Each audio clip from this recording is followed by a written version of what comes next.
He just, you're black, you're wonderful, you're gay, oh, tremendous. Oh, no, Bernie. Bernie, scale it back. He's actually a MAGA communist now. He's turned ACP. Bernie's like, we must build a third party. It's the American Communist Party.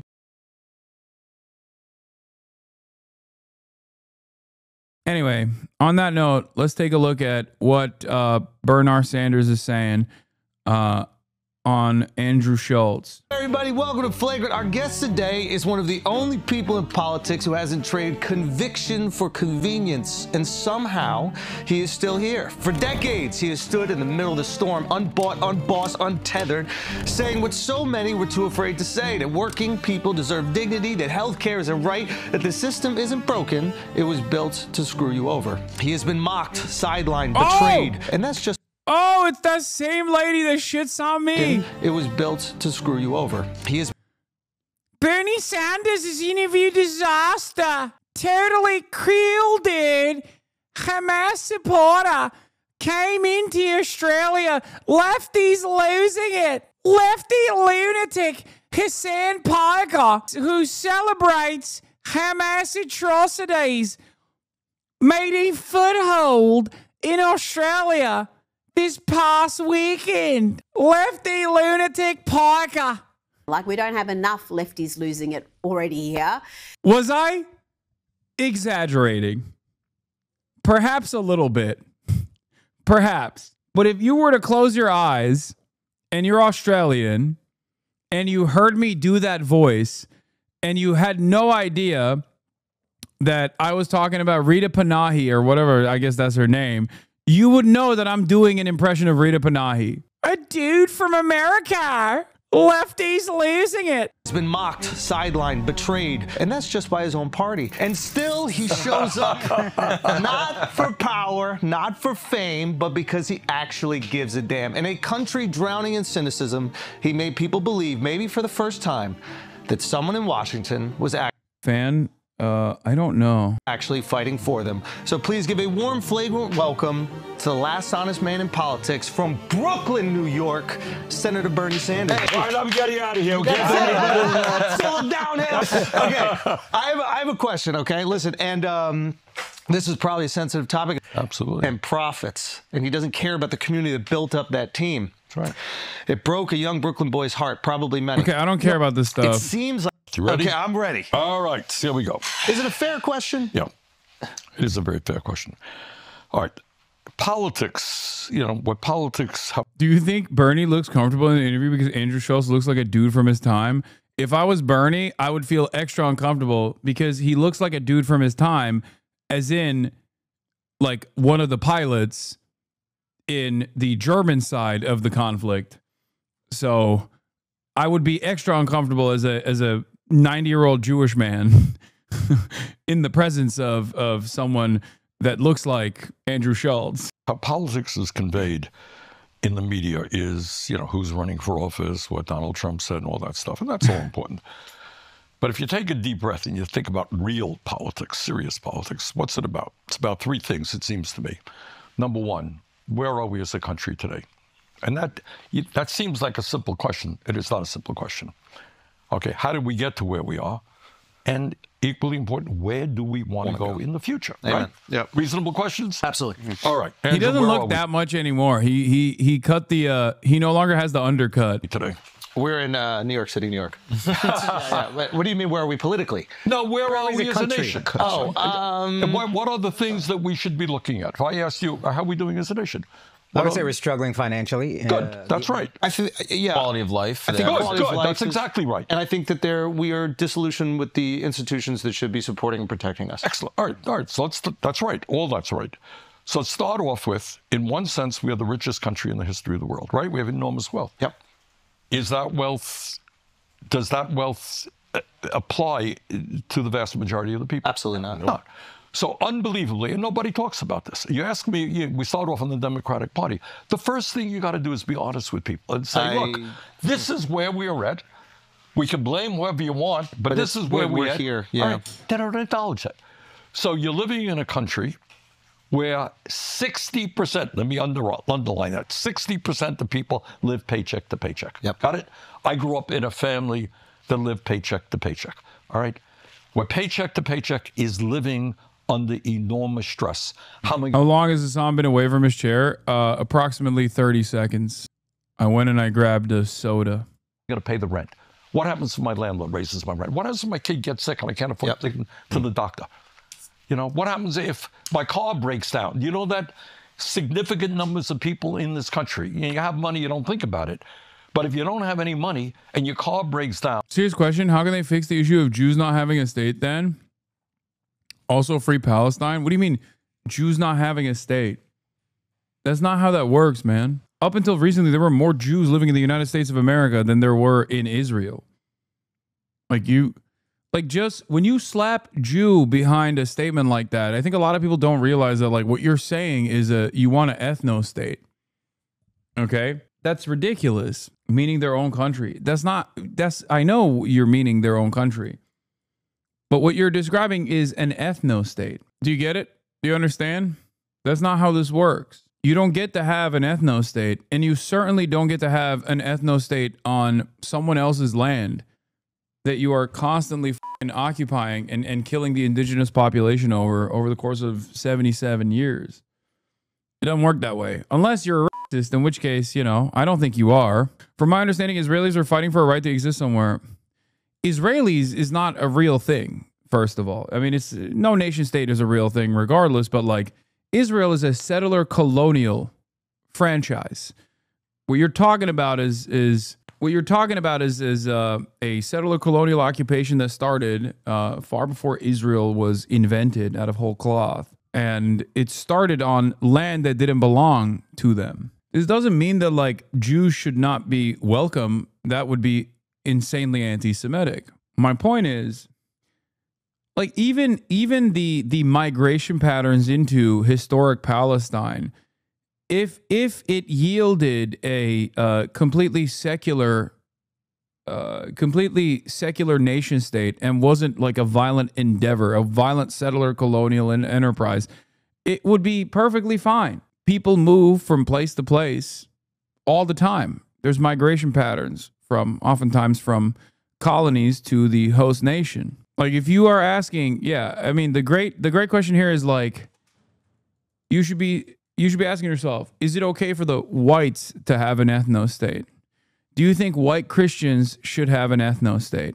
Jews aren't allowed to have a country. Yeah, that's a stupid statement that people say in a way to get people like yourself on board. They somewhat do. Where is the white ethno state? I'm unfamiliar. I mean, there was one. I think you were talking about like what Rhodesia was supposed to look like, and it failed. Similar to what Israel is doing, but Israel is more successful. No, they somewhat do not. How can we fix the issue of not having a white race state? It's not an issue that there is no...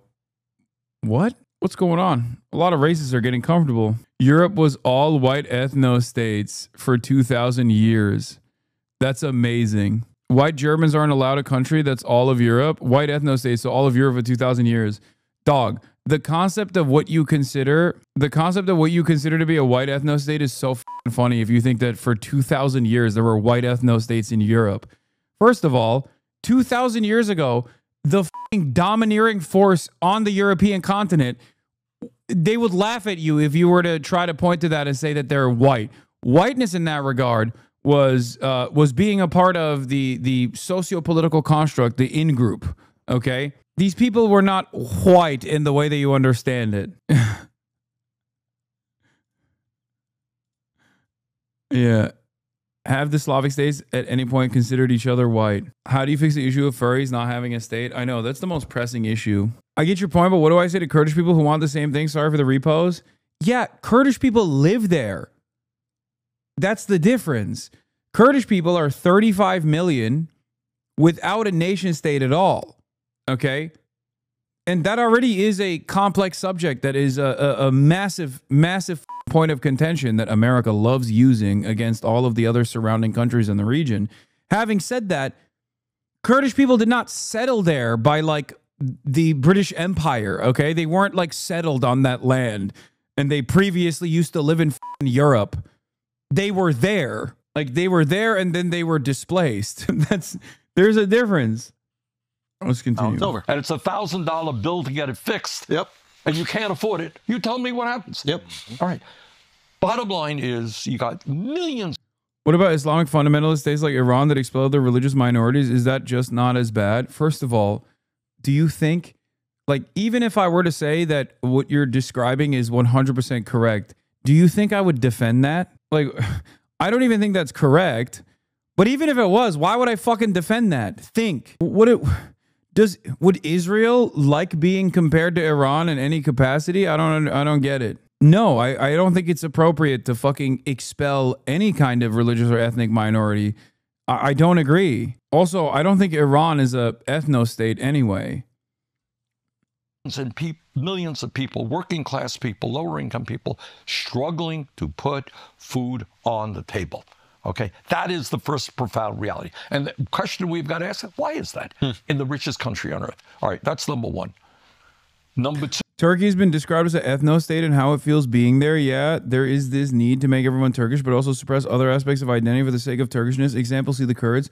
People criticize Turkey for that, yet seem to hold a candle for Israel. Oh, I thought you were saying I hold a candle for Turkey and don't criticize like the Turkish treatment of the Kurds. Two, I don't think people call Turkey an ethno-state, to be fair. Like, I don't even think that that's like a Westerner position. You have a healthcare system. How's the healthcare? You tell me. Got a great healthcare system in America? Well, what do you think? I mean, if you can afford it, it's pretty good. That's right. Yeah, I think that's a better way to look at it. That's exactly right. Yeah. All right? If you got the money, you got the best healthcare system in the world. Yeah. But most people don't. How many nations do not guarantee healthcare to all people as a human right? You guys know? How many? One major country. You're living in it. So here's the insanity. We are spending twice as much per person on healthcare as most of the European countries. Guarantee free healthcare, not to correct you, but yeah, we won't refuse care if you need it. Oh, wait, we will. Well, it's a little bit more subtle than that. Yeah, all right, let's say... that could mean anything. Checkmate, dude. You're right. You fucking clocked me. Okay. You guys sick. What do you do when you don't have any money? You go to the doctor? I go to the emergency room. I say I'm sick. Yeah, but you go to the emergency room, but you're not like, it's not an emergency. They'll say, well, I'm just a little bit of sick. I just avoid it. Yeah. That starts to fester. It gets worse. You got it. And that actually probably causes more strain. It does. And you know what else it results in? The study from Yale was that 68,000 people a year die precisely. You go talk to the doctor. Off illness. Next time you go to a doctor, say, are people coming into your office much sicker than they should be? Yeah. And the answer is yes, they are. And that's just avoiding copays, avoiding... Exactly. Yeah. Exactly. Okay, fair enough. So people do die by the large numbers. What about our educational system? Psychologists tell us that 0 through 4, most important years of emotional and intellectual development. Makes sense, right? Yeah. Okay. So we must have a great child care system, right? Because we love our kids, we nurture our kids, we pay child care professionals. Dude. Really, we appreciate them and respect them. We pay child care workers McDonald's wages. Yeah. It's shocking. It's also shocking how much competition there is to get your kid into like a favorable preschool. Right. Like, you have to start lobbying these preschools at 1 year. My daughter is 15 months, and already now you're like... He's like a pharma company to get his kid into. Exactly. Like, you're kind of walking in, you're meeting people, you're exchanging pleasantries, and it's all under this guise of, I hope they accept my kid. Right. Because you have a massive shortage. Yeah. And if people don't have any money, it is really difficult.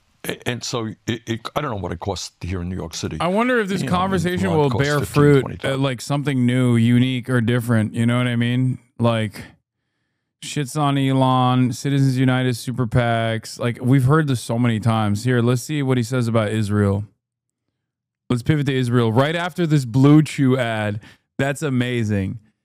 That's amazing. I mean, we are Bernie scholars on this broadcast. We've heard this man explain all of these things thoroughly millions of times. Exactly what it is, because I feel like we hear these words like Citizens United, and a lot of people, like, we just... And super PACs. Yeah, so we just kind of...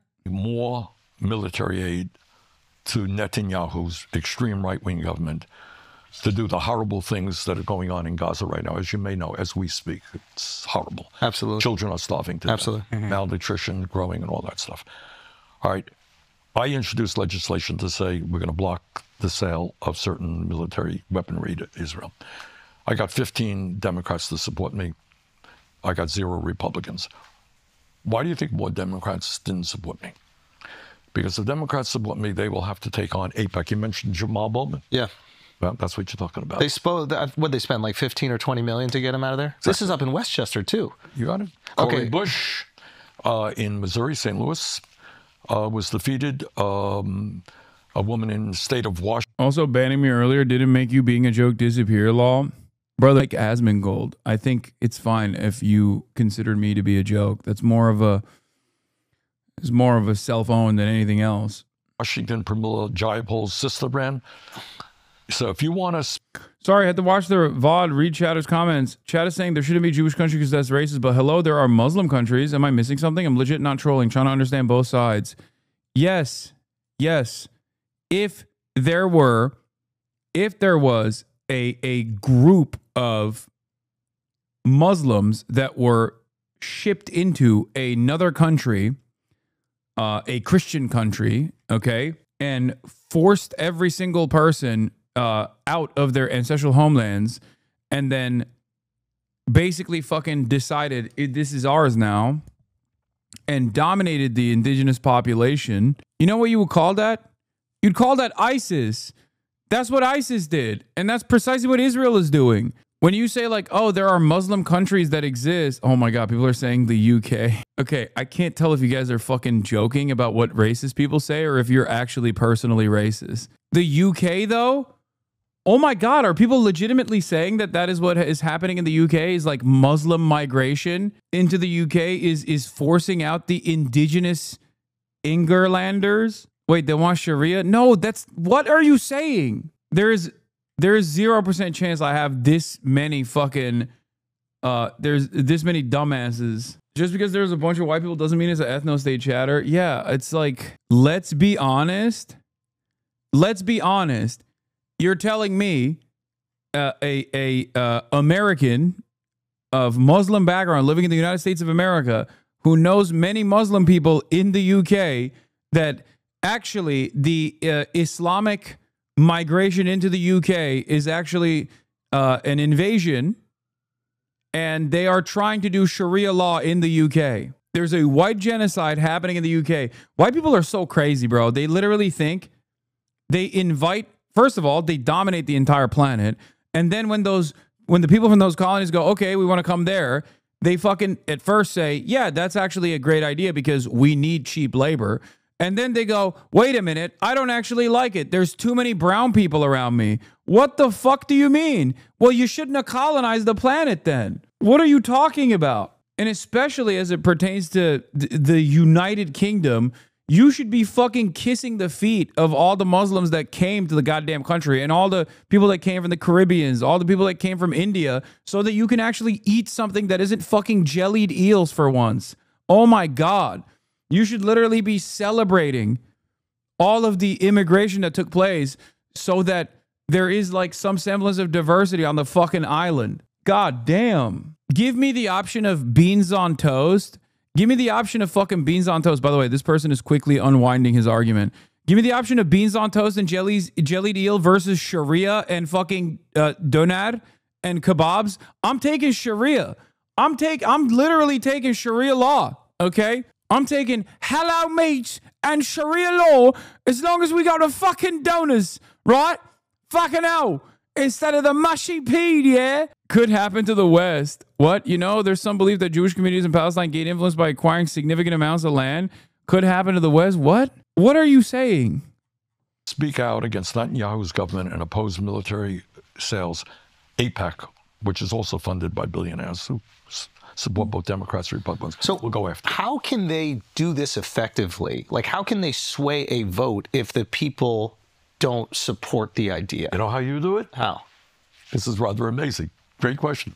You don't talk about the issue. Oh, you make that person so radioactive. Right. They didn't talk. When they went after I was up in Westchester. Now you're undermining the democratic process. I was up in Westchester campaigning for Bowman. Yeah.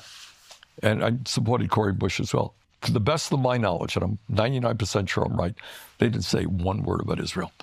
Wow. The argument was he's a bad Democrat or whatever the usual negative advertising. Didn't talk about. He's right about this, and this is actually a very important point. AIPAC knows that if they were to constantly pump ads saying that like Jamal Bowman hates Israel, Jamal Bowman would have won the primaries. Okay, even though he was redistricted, and even though there was a higher Jewish population, Jewish American population in the area in the new district, and some of them probably had a more favorable opinion of Israel. Like AIPAC knew that if they were to run ads being like Jamal Bowman hates Israel and that's why he must go, literally everyone would be like, okay, fuck you. I don't like Israel either, which is precisely the reason why they didn't do that. And instead they were like, he's a bad Democrat. Israel. So this is quite interesting because if a group, like if a super PAC was honest about what they were raising against, for example, they spent that $20 million specifically defending their position on Israel, I wonder if we would be more amenable to that because that is the issue at hand instead of using funding to make this. He would not have lost. If there were $20 million worth of ads in any market just talking about how this guy thinks Israel ain't shit, dude, that would be positive campaigning for that person. I'm not even kidding. First of all, they don't even say that, though. They will just say, like, he's a bad guy. He's a racist. He is, anti-Jewish. Okay? But I'm not so certain that even that, like, even marking you as being anti-Semitic, even marking you as anti-Semitic will hit that same note anymore.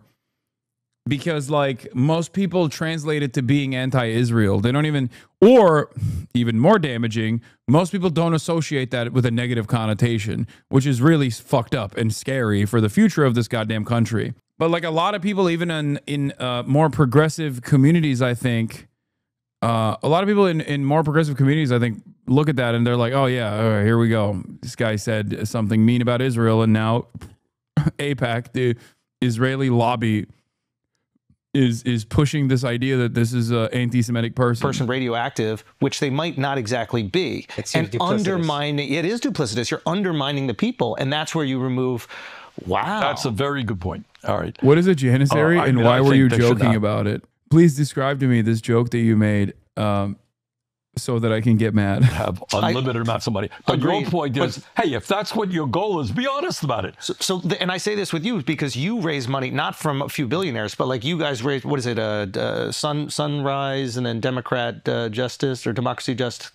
There are these groups that are a little different than super PACs, but they are raising money on a grassroots level. We do. But you are being honest about what you're raising money for. Exactly. You're right. So your point is right. If somebody says, look, I love Netanyahu, I think they're doing a good job, you oppose him, and I'm going to oppose you for that reason. Yes. Let's be honest about it. Exactly. But you know what? I think one of the reasons they don't do that, you know why? Because it wouldn't be supported. That's right. So is there any solution beyond getting Citizens United overturned by another? That's a great question, man.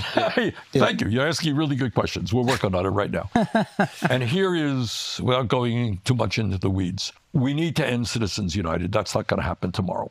But what you can do is within the Democratic Party. Or the they talk about Bernie bros? What the fuck? That says, you want to be the candidate of the Democratic Party? Well, guess what? No, I'm genuinely curious. I've been an avid follower, and I just needed some clarity. That's all.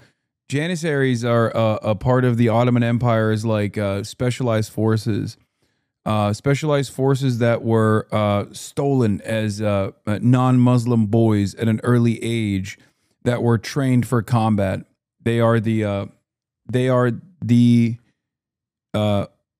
most competent fighting force of the Ottoman Empire historically. And I was talking to Bad Empanada, who is Greek, which was previously a conquered Ottoman territory. And therefore, I was saying he is my janissary as I am the Ottoman son, and he is my janissary as a Greek. Why do people treat me like a fucking search engine? Jesus Christ. Didn't they do that to the Dracul kids? Yes and no. The Vlad Dracul Tepesh and his brother were also a part of a similar structure, but they weren't. I don't think they were janissaries. I think they were. What is it called? They were exchanged as a pact. What are they? They're wards, hostages, wards. Thank you, Chatter, or a vassal. So, in a way to instill good faith in negotiations between warring parties, the Ottoman Empire and other countries, other monarchs would oftentimes exchange their kin, just like in Game of Thrones.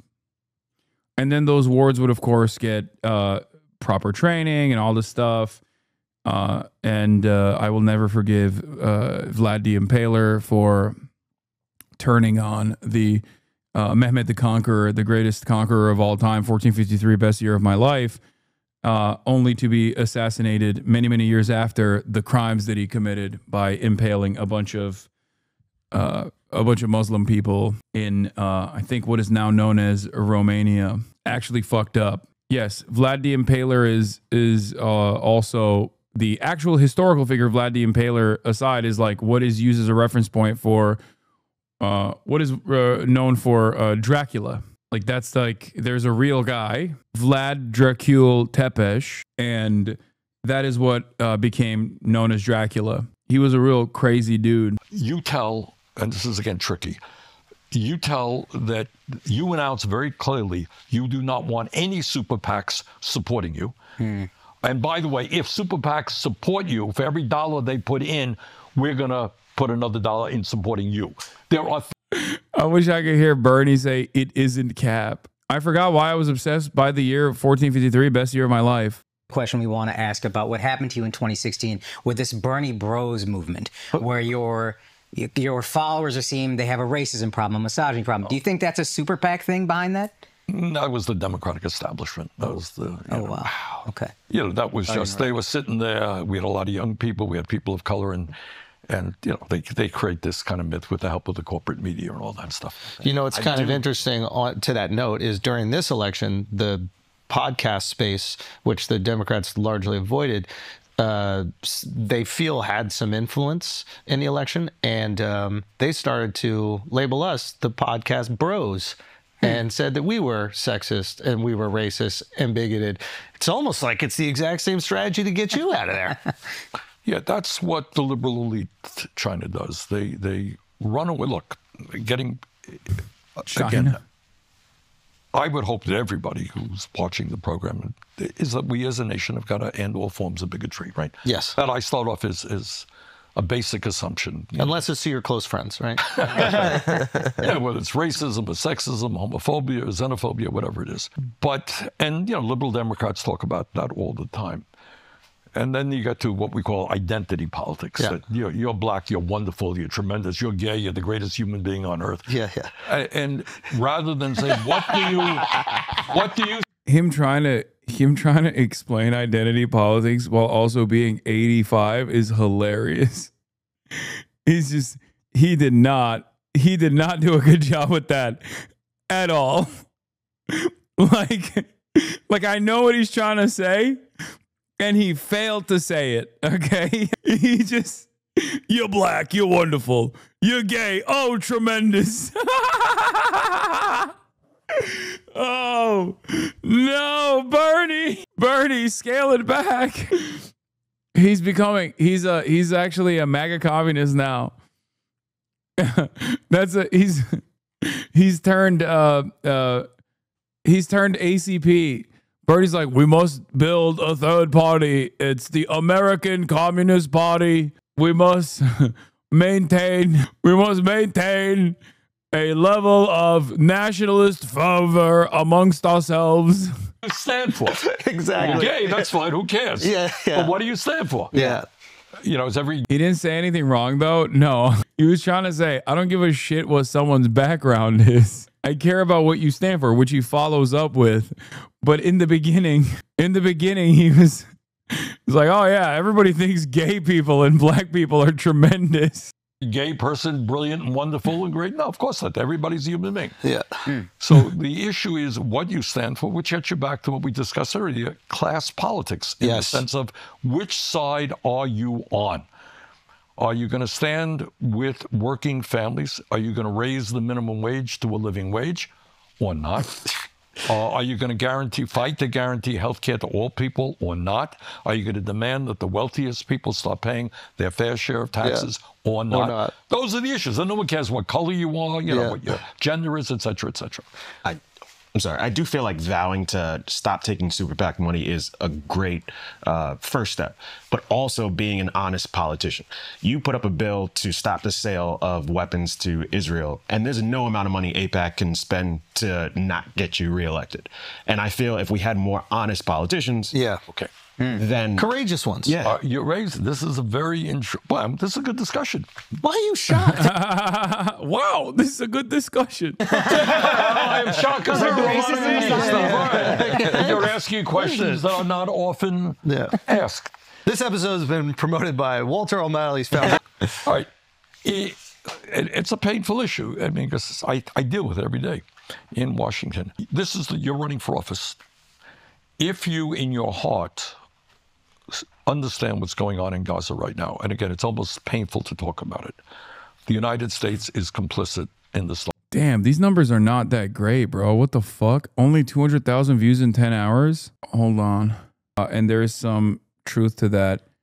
But what are you talking about? These are guys that I talk to as well. These are guys whose podcasts I've been on as well. They don't have like a real gripe with people like myself. Their audience might. Nutrition, etc. And you say, that's wrong, man. And I'm not going to give Netanyahu another nickel, but I know exactly what this clip is. AIPAC is going to pour a huge amount of money. So what's the choice you have? The choice you have is, okay, they're going to throw a lot of money at me, but I'm going to make this a major campaign issue. Ooh. I ain't going to run away from it. Yeah. What do we stand for as a nation? And I'll tell you something, getting back to the Democratic Party. What the Democratic establishment people say, well, Gaza, yeah, it's an issue out there. But it's not the main issue. It's not the pocketbook issues, you know, more important. Healthcare is more important. But you know what? I'll tell you this is my own view. Is what people have a sense, consciously and unconsciously, if you are turning your back on starving children in Gaza, why the hell am I going to trust you on anything? It's a great point. Is that a fair point? I think it's a very fair point. I think if you turn your back on starvation in general, especially if you're complicit in it, I think that's where a lot of, at least voters feel like there is some sort of separation. And if you make them realize that there isn't, right? If we are protecting or funding or rewarding this in any way, then you are complicit. But I think voters feel like they're too derivative from it. They're like, oh, well, that's not exactly what I'm voting for. And I do think, not to undermine those other issues, but like I do think the kitchen table issues, or I think those are incredibly important. And I think the more that people are struggling internally in our country, the less of a concern we have externally. So it is a tough balance. If you make your entire campaign about Gaza, the people in whatever small area that you represent will go, hey, listen, that's horrible what's happening over here. But we're struggling too, so don't forget about us. You got it right. So how do you balance those two? Well, that's what politics is about. I mean, I feel like you've done. How many weeks ago has Bernie become vocal about Gaza? Okay, some of you guys are fucking delusional if you think that Bernie hasn't been vocal about Gaza. It's how he has become vocal about Gaza that matters. Not that he wasn't vocal about Gaza. He's been vocal about fucking Gaza. What are you talking about? In the Senate, he literally fucking presented a bill. Like, this is the thing that frustrates me, okay? A lot of people are just like not knowledgeable. Like, the reason why I think Bernie falls short of my expectations, the expectations of normal people that are not oblivious to the situation, is because he is not someone who's oblivious to the situation in Gaza. He's always been vocal about this shit. And especially at a time like right now, when more and more Americans are like waking the fuck up and learning about this shit, Bernie should be literally guiding the change, especially as the highest profile Jewish senator that almost won the highest office. Like, he is a very knowledgeable person, and he at least comes from a background of radical politics. So my expectation of him is way different way different than my expectation of, like, I don't know, a fucking American senator, you know what I mean? Chris Murphy or some shit. When you hear about people like Chris Murphy or Chris Van Hollen, people like that have a unique take similar to Bernie Sanders on the issue of Israel, you go, wow, that person is like pretty fucking out there with their position. Which is precisely the reason why I don't assume Bernie to maintain this position and go beyond simply saying, like, Israel has a right to defend itself 19 months in. Chucky isn't the highest profile Jewish office holder. Please. Chuck Schumer has the highest rank, but that doesn't mean he's the highest profile Jewish American politician. Bernie Sanders definitely is the highest profile Jewish American politician. Like, not even no one comes even close. Do you see what I'm saying, though? With, like Peter Welch is outflanking Bernie right now on a lot of the stuff in terms of, like, his speeches on Gaza. That's not appropriate. Like, that's this isn't me shitting on Peter Welch. It's me criticizing Bernie. Like, you can't have the other senator from Vermont outflank you on Gaza policy. That's crazy. Like, you're supposed to be the North Star for American socialism. And I think that position carries a lot of weight with it. And people will say I'm being silly, but it's shameful. Done it well. I feel like you talk way more about internal issues than external ones. I do. And Gaza then becomes a moral issue. Yeah, he also says that there's no doubt Hamas started this war. Also, that you cannot run away from. Right. But at the end of the day, we have to ask ourselves, why are we where we are? And it's a funny thing. I was talking to my staff when we were driving in today and reviewing. There was I think it was Pew, P-E-W. They do these polls. Yeah, they do things. And they asked the question, I may be a little bit wrong here, but they said they do it. And they say, are you better off today than somebody in your situation, middle class, whatever you are, were 40 years ago? That's the question. Yeah. What do you think the answer was? This is an insane statistic. I've seen this research. They're like that people are making inflation adjusted the same wage that they were making 50 years ago. I don't mean that. I don't even mean statistically. I'm going beyond that. Are you better off than somebody? How do you feel? Do you think somebody in your condition? Okay, the rest of it is like college debt. States should provide their own health care. Trump's new bill to lower is AOC next in line. Bernie's bravery and does he fear from powerful people?